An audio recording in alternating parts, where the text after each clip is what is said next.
Shabbat Shalom, my beautiful brothers and sisters in Yahuwah Elohim, and welcome to our Shabbat Bible study. I hope everybody had a great week. The sun just set, and it's time for Shabbat. Praise Yahuwah for his awesome Shabbat to help us to rest and study. So, tonight we'll be going over Shophetim, which is Judges, and we'll be doing chapter 16, 17, and 18. So go ahead and grab your Bibles, and I hope that you'll read along with me so that you have eyes to see and ears to hear. It helps you to learn. Okay? That way you can also make sure that I'm not reading you something that I'm not supposed to be reading you. Because, we don't want to subcontract our faith out to a man. We are all responsible for our relationship, our individual relationship with the Most High, Yahuwah. Okay? So go ahead and get comfy, grab your favorite pillow, and squish you all back in the couch, and we'll get going here tonight. All right, I grab a little drink of coffee, nighttime coffee. And we'll get going. All right. Everybody ready? Everybody comfy? All right, good deal. Good deal. All right, Shophetim, which is Judges, chapter 16. The continuing saga of Samson. And Shimshon, which is Samson, went to Azah, and saw a woman there, a whore, and went into her. The Azathites, saying, Shimshon has come here. So they went round and lay in wait for him all night at the gates of the city, and kept silent all night, saying, In the morning, when it is daylight, then we shall kill him. Now Shimshon lay until midnight, and rose at midnight, and took hold of the doors of the gates of the city, and the two gateposts, and pulled them up with the bar, put them on his shoulders, and took them to the top of the hill that faces Hebron. He just walked out, grabbed a hold of the gates, the barred gates, tore the posts out of the ground, and carried it away. Those guys that were laying in wait for him, what do you think they did? They probably went, maybe this isn't such a good idea. Verse 4. And it came to be afterwards that he loved a woman in the Wadi Sorek, whose name was Delilah. And the princes of the Philistines came up to her and said to her, Entice him, and find out where his great strength lies, and see by what we might overpower him. Then we shall bind him to humble him, and let us give you, each one of us, 1,100 pieces of silver. 1,100 pieces of silver times 30 men. That's a chunk of change, ain't it? Yeah, so Delilah, she's a horse. She's like, yeah, no problem. All right. Verse 6. And Delilah said to Shimshon, Please reveal to me where your great strength lies, and by what you might be bound to humble you. And Shimshon said to her, If they bind me with 7 fresh cords, not yet dried, then I shall be weak, and be like any other man. The princes of the Philistines then brought her 7 fresh cords, not yet dried, and she bound him with them. And when those lying in wait stayed with her in the room, and she said to him, The Philistines are upon you, Shimshon. But he broke the cords as a strand of yarn breaks when it touches fire, so the secret of his strength remained unknown. And Delilah said to Shimshon, Look, you have mocked me, and spoken lies to me. Now, please, reveal to me by what you might be bound. And he said to her, If they bind me tightly with new ropes that have never been used, then I shall be weak, and be like any other man. And Delilah took new ropes, and bound him with them, and said to him, The Philistines are upon you, Shimshon. And those lying in wait were sitting in the inner room, but he broke them off his arms like a thread. So Delilah said to Shimshon, "Until now you have mocked me, and spoken lies to me. Reveal to me how you might be bound." And he said to her, "If you weave the 7 locks of my head with the web." Then she fastened it with a pin, and said to him, "The Philistines are upon you, Shimshon." But he awoke from his sleep, and pulled out the pin of the loom and the web. Then she said to him, "How do you say I love you, when your heart is not with me?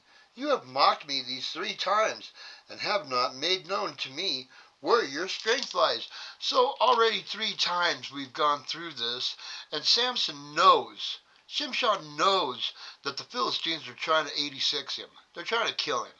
He already knows this, but he just keeps going and going and going, playing her. They're playing each other back and forth. This is just crazy. Okay, verse 16. And it came to be, when she pressed him daily with her words, and urged him so that his being was wearied to death. She nagged him, and nagged him, and nagged him, and nagged him, until finally his soul, his being, was wearied to death. He was like, He knew what was up. Verse 17. That he made known to her all his heart, and said to her, "No razor has ever come upon my head, for I have been a Nazarite to Elohim from my mother's womb. If I were shaven, then my strength would leave me, and I would become as weak as any other man." So he spilled his guts to her and told her the truth, so that he made himself vulnerable.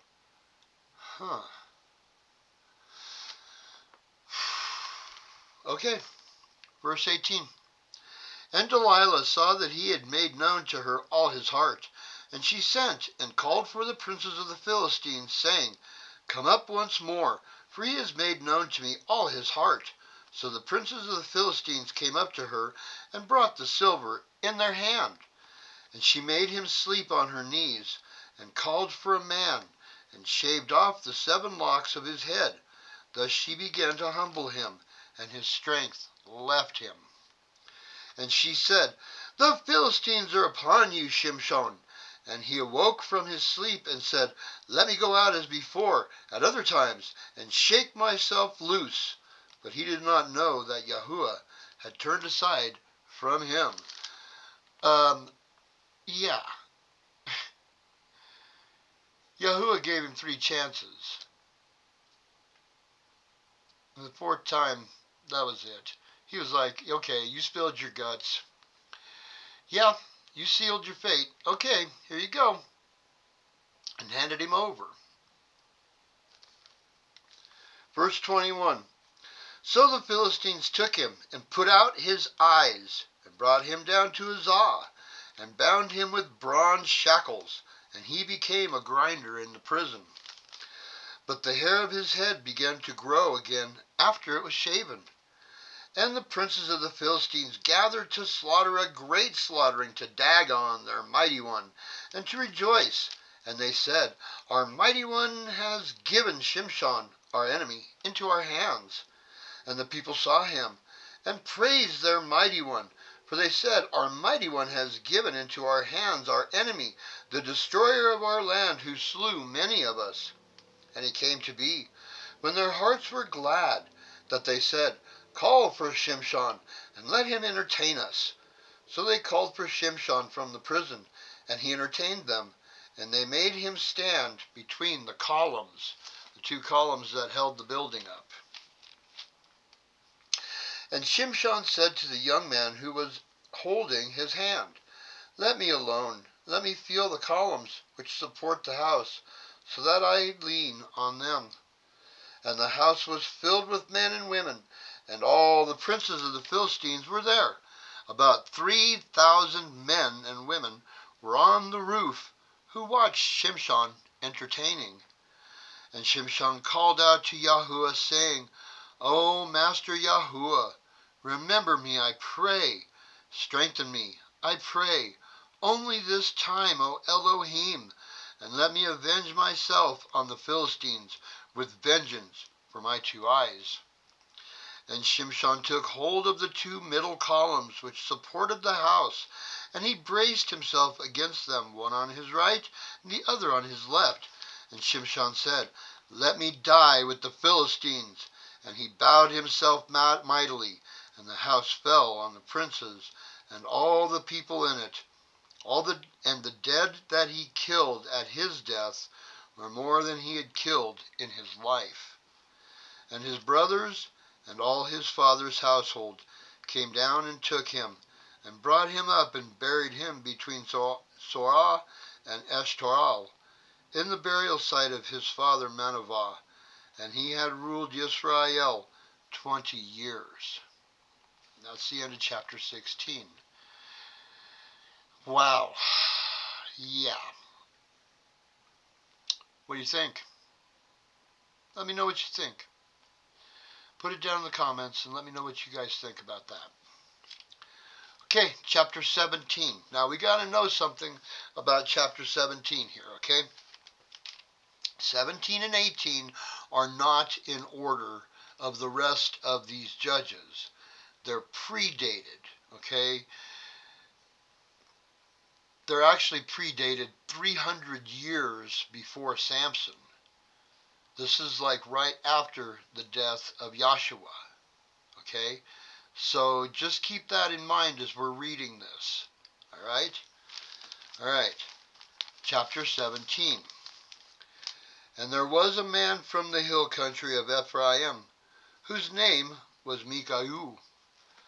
And he said to his mother, "The 1,100 pieces of silver that were taken from you, and which you put a curse, even saying it in my ears, look, the silver is with me. I took it." And his mother said, "Blessed of Yahuwah be my son." And he gave back the 1,100 pieces of silver to his mother. And his mother said, "I have truly set apart the silver from my hand to Yahuwah for my son, to make a carved image and a molded image, and now I give it back to you." Okay. So apparently his mother had saved 1,100 pieces of silver. That's quite a chunk of change. And he stole it from her. Okay? So, okay, let's think about Torah. He stole from his own mother. That's 2 commands right there. All right? And she wants to make him a molded image out of it. Idolatry on top of it? Huh. All right, let's keep all that right here for a minute. Verse 4, and he gave the silver back to his mother, and his mother took 200 pieces of silver and gave them to the silversmith, and he made it into a carved image and a molded image, and they were in the house of Micaiah. Sorry, it's not. There's no A on the end. Micaiah. Now the man Micah had a house of mighty ones, and made a shoulder garment and house idols, and he ordained one of his sons, who became his priest. Okay, so now he's got this idol that his mother had made for him. He's got a house full of house idols, and he has ordained his own son to be his priest. How many things do you guys see wrong with that? You know? And this is right after Joshua died. There is so much wrong with that. Verse 6, in those days there was no sovereign, no king in Israel. Everyone did what was right in their own eyes. Okay, I'm going to give you a reference right here at the end of that. I'm going to reference you to Deuteronomy 12, 3 through 8. Write that in your sidebar.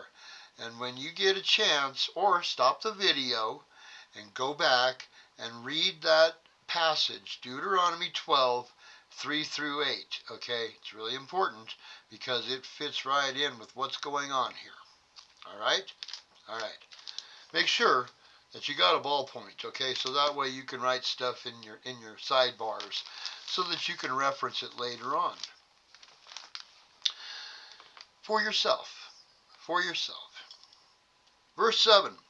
And there was a young man from Bethlehem in Yehuda, of the clan of Yehuda, and he was a Levite, and he was sojourning there. All right, pay attention to that.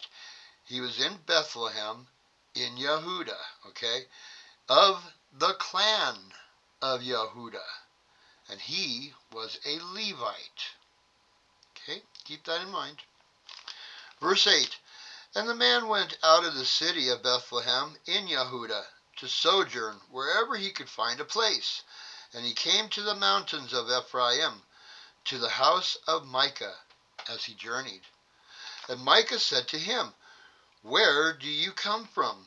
And he said to him, I am a Levite from Bethlehem in Yehuda, and I am on my way to find a place to sojourn. And Micah said to him, Dwell with me, and be a father and a priest to me, and I give you 10 pieces of silver per year, and a suit of garments, and your food. And the Levite went in. He's selling himself. He's supposed to be a Levitic priest, and he's selling himself. Verse 11, so the Levite agreed to dwell with the man, and the young man became like one of his sons to him. Then Micah ordained the Levite. He's ordaining a Levite. And the young man became his priest, and he was in the house of Micah. And Micah said, Now I know that Yahuwah does good to me, since I have a Levite priest. And a house full of idols. Whew. Okay. What gave him the right to anoint a Levite? Especially since he is in idol worship. Chapter 18. In those days there was no sovereign in Israel, and in those days the tribe of the Danites was seeking an inheritance for itself to dwell in. For until that day all the inheritance among the tribes of Israel had not yet fallen to them. Okay? Now, let's think about that just for a second. This is right after the death of Yahshua, and the tribes are still conquering the land. And if you turn back to Judges 1, 34 through 35, you're going to understand what happened with Dan. Why Dan doesn't have a place yet. Okay? So that's a reference. Go ahead and write that on your sidebar. And on your own time, go back and reread that. And then you'll understand this passage. Okay? Verse 2. And the children of Dan sent 5 men of their clan, brave men from Soah and Eshtaol, to spy out the land and search it. And they said to them, Go, search the land. So they went to the mountains of Ephraim, to the house of Micah, and spent the night there. When they were near the house of Micah, they recognized the voice of the young Levite, and turned aside, and said to him, Who brought you here? What are you doing in this place? And what do you have here? So, obviously they had run into this Levite before. While they're searching out the land, and this Levite's sojourning all over the place, they must have run into each other before, because obviously they knew his voice. Okay? Verse 4. Excuse me. And he said to them, Micah did such and such for me, and he hired me, and I have become his priest. And they said to him, Please inquire of Elohim, and we shall know whether the journey on which we are going is prosperous. And the priest said to them, Go in peace. Your journey on which you go is before Yahuwah. Then the 5 men left, and came to Laish, and saw the people who were in their midst, how they dwelt safely, according to the ruling of the Tistonians, at rest and unsuspecting, and no one possessing authority in the land was reproaching for any matter, and they were far from the Sidonians, and they had no word with anyone. Alright, so now the tribe of Dan is out trying to find to take somebody else's land, and they're inquiring of this Levite who is not only in apostasy, idol worship, and is being paid. He's a fallen priest. He's a fallen Levitic priest, okay? And so now the tribes, these guys from Dan, are asking him if their journey is of Elohim. And he's like, oh, yeah, go in peace, man. You guys are all good. Well, wait a minute. And then they're going into the land that's being ruled by the Testonians, not Yah. The whole thing is really crazy. It's a mess. It just shows how it doesn't take very long for people to fall. I mean, Yahshua just died, and these people are already going off the rails. Crazy. Verse 8, and the spies came back to their brothers at Sorah,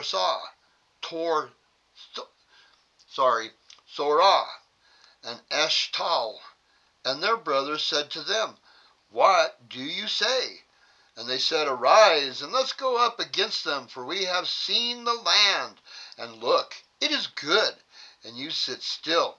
Do not hesitate to go to enter in to possess the land. When you go, you are to come to an unsuspecting people, and the land is spacious. For Elohim has given it into your hands, a place in which there is no lack of any matter which is on the earth. And 600 men of the clan of the Danites went from there, from Sorah and Eshtaol, armed for battle, and they went up and encamped in Kirath Yarim in Yehuda. Therefore they called that place Mahalan Dan. To this day, see, it is west of Kirath Yarim. And they passed over from there to the mountains of Ephraim, and came to the house of Micah. And the 5 men who had gone to spy out the land of Laish answered and said to their brothers, do you know that there are in these houses a shoulder garment, and house idols, and a carved image, and a molded image? And now you know what to do. And they turned aside there, and came to the house of the young Levite man, the house of Micah, and greeted him. And the 600 men armed for battle, who were of the children of Dan, stood by the entrance of the gate. And the 5 men who had gone to spy out the land went up, and entered there. They took the carved image, and the shoulder garment, and the house idols, and the molded image, while the priest stood at the entrance of the gate with the 600 men who were armed for battle. So they went in and they raided Micah's house, and they took all of his idols and his shoulder garment, and the Levitic priest is just standing there going, now what do I do? Verse 18, and these went into Micah's house, and took the idol, and the shoulder garment, and the house idols, and the molded image. Then the priest said to them, what are you doing? And they said to him, be silent, put your hand over your mouth, and come with us, and be a father and a priest to us. Is it better for you to be a priest to the household of one man, or that you be a priest to a tribe and a clan in Israel? Verse 20, and the heart of the priest was glad, and he took the shoulder garment, and the house idols, and the carved image, and took his place among the people. So he was like, oh, okay guys, yeah, I'm right along with you guys, let's go, hee-ho. He's knee-deep in idol worship. This Levitic priest is knee-deep in idol worship. And he is just willing to go right along and continue in his position, but now he's going to be hanging out with the tribe of Dan. Wow. Verse 21, and they turned and went, and put the little ones, and the livestock, and the valuables in front of them. They had gone some distance from the house of Micah, when the men who were in the house near Micah house Micah's house, gathered together and overtook the children of Dan, and called out to the children of Dan. So they turned around and said to Micah, "What is the matter, that you have gathered such a company?" And he said, "You have taken away my mighty ones, which I made, and the priest, and you are leaving. Now what more do I have? What is this you say to me? What is the matter?" And the children of Dan said to him, "Do not let your voice be heard among us, lest men, bitter of being, fall upon you, and you lose your life with the lives of your household. So don't jack around with us, or we're going to just kill you and be on our way anyway. You better just go back in your house and hang out. Forget the whole thing." Verse 26, and the children of Dan went their way, and when Micah saw that they were too strong for him, he turned and went back to his house. Then they took what Micah had made, and the priest who had belonged to him, and went to Laish, to a people who were at rest and unsuspecting, and struck them with the edge of the sword, and burned the city with fire. And there was no deliverance, because it was far from Tisdon, and they had no word with anyone. And it was in the valley that belonged to Beth Rehob, and they built the city and dwelt there. And they called the name of the city Dan, after the name of Dan their father, who was born to Yisrael. But previously the name of the city was Laish. And the children of Dan set up for themselves the carved image, and Jonathan, son of Gershom, the son of Manasseh, and his sons were priests to the tribe of Dan until the day the land was taken into exile. Oh boy, let's digest this for just a minute. Jehonathan, the son of Gershon. Who was Gershon? That was Moshe's son. So this is Moshe's grandson. That is the Levite. Really? Really? So Moshe's grandson went completely off the rails, apostate, total idol worship, total, oh my, not depending on Yahuwah, off the rails, totally off the rails. This is quite the story. This is quite the story. Last verse. And they set up for themselves the carved image of Micah, which he had made all the days that the house of Elohim was in Shiloh. So they didn't even need to do all this, because the tent of appointment was in Shiloh at the time. They could have just gone to Shiloh and worshipped, but instead they went off the rails. They went and took these carved images and these false idols and a priest that was fallen, and made him their priest, and set up the idols, and ho-hum, here we go. If they were in the mountains of Ephraim, they weren't very far from Shiloh. They were in Yehuda, so they weren't very far from Shiloh. Have to look on a map. There's maps in the back of these Bibles, the scriptures, that has all of the locations of all of that stuff. So if you've got one of these scripture Bibles, then you'll be able to see exactly where they're at, because there's like 4 or 5 different maps in the back of it. So if you have one of these, yeah, take a second and go look and see how close they were to Shiloh. Wow, and that's the end of chapter 18.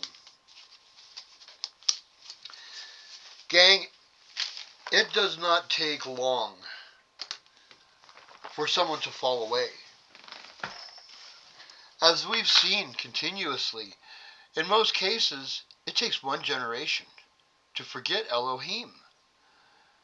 Wow. And then after that, everything just falls to pieces.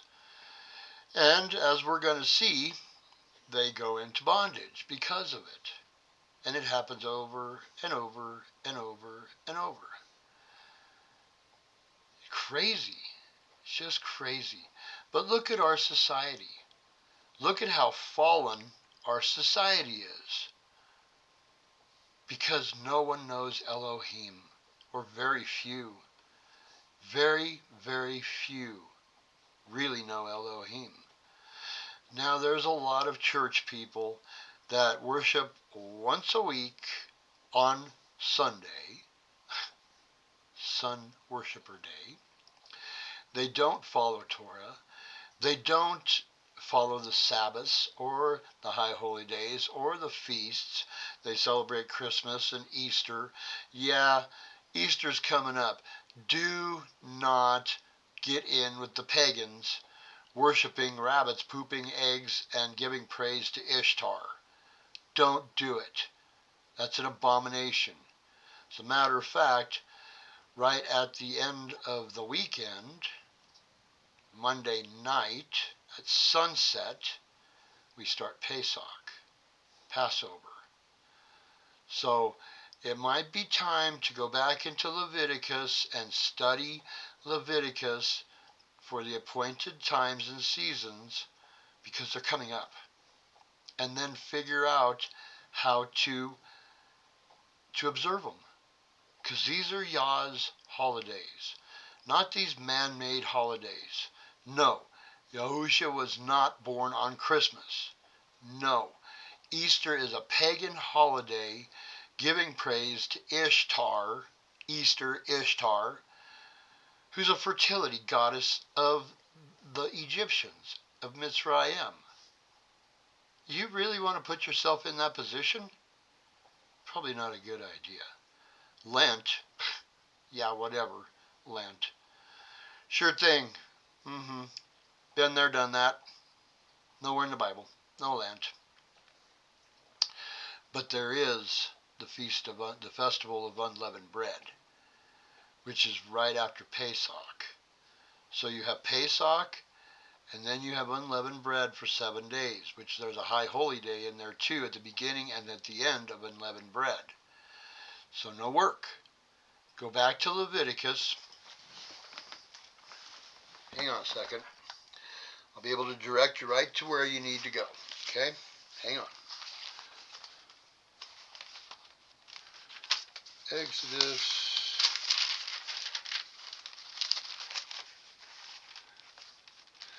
Okay, Leviticus 23. Leviticus 23 has detailed explanation of how we are supposed to observe the high holy days and the festivals of Yahuwah. I suggest that you go back in there and you read that and prepare for the Pesach. It's coming up. So, and these are our holidays. These are what we're supposed to be observing. Not man's holidays, and definitely not the holidays of the church, quote unquote. Yah's high holy days. Yah's feasts and festivals. Okay? Go check it out for yourself. And that way you'll have a step in the right direction. Or go back and watch the video where I explain all of the holidays, the high holy days, the festivals, the feasts. I explain them in detail. Okay, so if that'll help you out any, you have that right at your hands. This channel is based on the playlists. Each book of the Bible is a separate playlist, with the extra canonicals being a separate playlist also. Okay, so whatever it is that you're looking for, all you have to do is go into that playlist and you can find it. Alright?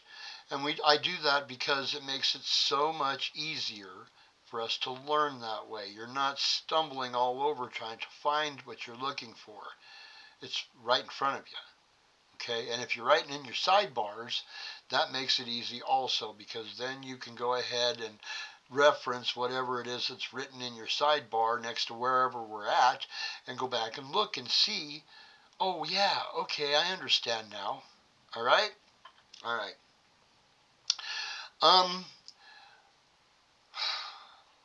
Let me think. The night when Pesach starts, okay, it's sundown. Is it Monday? Let me see. Today is the 28th. On the 31st, okay, the evening, as soon as the sun goes down on the 31st, is when Pesach begins, okay? So our next study will be on second day, which is Monday. Okay? And I may go ahead and put together a Pesach study for Pesach. Okay? I may go ahead and put Leviticus 23 in there so that we can go ahead and study that while we are observing Pesach. Okay? And I'll go over the festival of Matzah also, unleavened bread. Okay? Let's plan on doing that on the night of Pesach, when Pesach starts at sundown. Okay? On the 31st. All right? So keep an eye out for that, and I'll post it when it comes up. All right? All right, gang. Thank you for joining me. Thank you for following along in this study, and I pray that y'all are getting a lot out of it and understanding wisdom and knowledge of Yahuwah. And bless each and every one of you that are seeking Yahuwah, our Elohim. All right, that's all I've got. Y'all have a great Shabbat. Study. Go back to Leviticus 23 and look it over so that way you're ready for what's coming. Okay? All right. Y'all have a great Shabbat, and we'll see you then. Shalom.